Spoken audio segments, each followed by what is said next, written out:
بسم الله الرحمن الرحيم. السلام عليكم ورحمة الله وبركاته. أعزائي المشاهدين، هذه متابعين من كافة أنحاء العالم، الوطن العربي وجمهورية مصر العربية. معكم محمد فتح من على قناة اليوتيوب.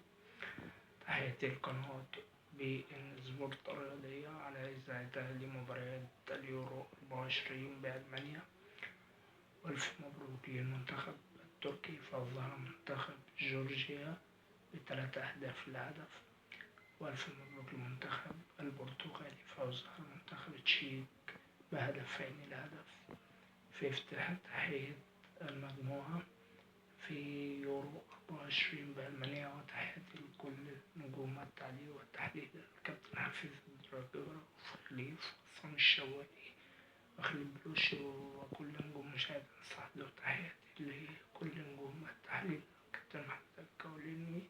تحياتي لقناة بي إن سبورت الرياضية. محمد فتح الله.